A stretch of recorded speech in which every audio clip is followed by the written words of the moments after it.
Farm News Media presents Farm News 5. Export opportunities to China are expanding. 2017 has produced one of the lowest processing asparagus crops in recent memory. And Michigan Ag Commodities' Chris Betz will have our market update. I'm Janelle Brose, and this is Farm News 5.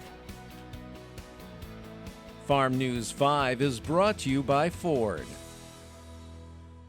China's middle class is growing by leaps and bounds, and with it, the demand for high-quality goods and services.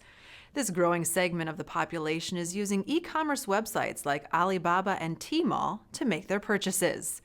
Even grocery shopping is moving to online platforms and away from the traditional grocery store. By 2025, 26% of grocery shopping will be done online. Online purchases of fresh goods are growing even faster, with sales poised to reach $50 billion by 2020. Several thousand agencies, small business owners, and entrepreneurs learned about the emerging Chinese export market during the inaugural Alibaba Gateway 17 Trade Conference held June 20th and 21st in Detroit. According to Jeff Walters, partner and managing director with the Boston Consulting Group, fruits account for 11% of online purchases, followed by meat, dairy, and vegetables. Fruit is very high, right?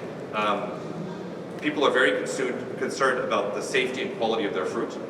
They are increasingly exposed to fruits that aren't necessarily grown in their local area and are looking to buy fruits that are grown further away. So sometimes in China that means I want to buy, say, a peach that comes from the kind of southern part of China, and I live in the northern part of China. But it also increasingly means I want to buy apples from the U.S., I want to buy apples from New Zealand, I want to buy berries from the U.S. Right? How do Michigan growers tap into this expanding export market?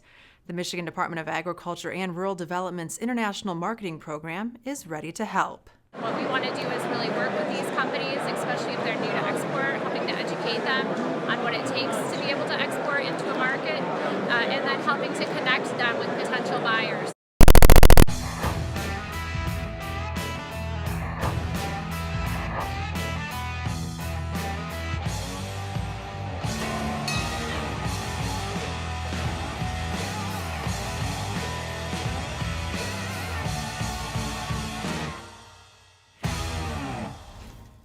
So the success story of Kiwi Fruit in New Zealand is this ability to pick the kiwis, having grown them in the right environment, taking the temperature down to 0.5 degree, and that way we can keep them for 6 months, 8 months, 10 months. Then we can eat them fresh. The 2017 Agricultural Leadership Exchange trip recently visited New Zealand and stopped at the Kiwi Fruit Company owned by Graham Crossman, a former member of the world champion All Blacks rugby team. New Zealand has 2,500 kiwi fruit growers, farming over 30,000 acres, and they export nearly $500 million of the fruit grown in the unique Bay of Plenty region of the North Island. We have a moderate climate, we've got deep, soft, volcanic ash soils, we've got high rainfall, so we average about 60 inches of rain each year, evenly spread through all 12 months.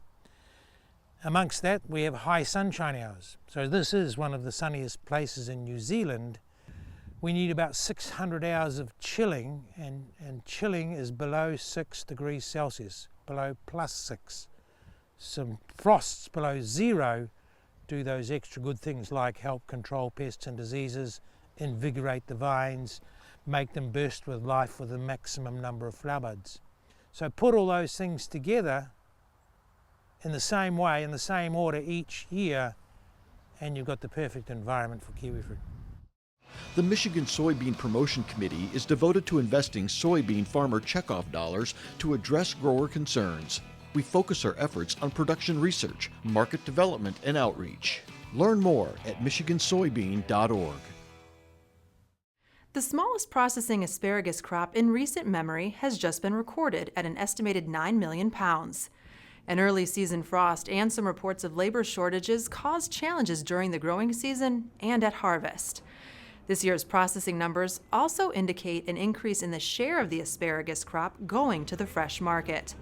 But that's what makes Michigan unique. It is the only growing region in the United States or Canada that has fresh and processing capabilities. Final processing numbers will be available in the next few weeks. With a look at last week's USDA NASS acreage report, here is Michigan Ag Commodities' Chris Betz. Thanks, Janelle. The 4th of July brought fireworks for wheat. Chicago wheat has rallied over $1 in the past week, thanks largely to drought in the northern plains, which has spurred a $2 move in spring wheat. The USDA's weekly crop condition report showed another 3-point decrease for spring wheat, with South Dakota falling to just 11% good to excellent. This, along with some worsening crop conditions abroad, will help support Chicago futures. The national corn condition, somewhat surprisingly, saw a 1-point improvement from the week prior.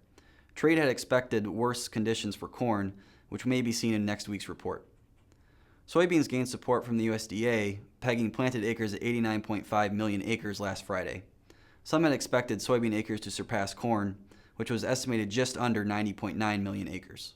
Stocks were also below pre-report estimates, adding support.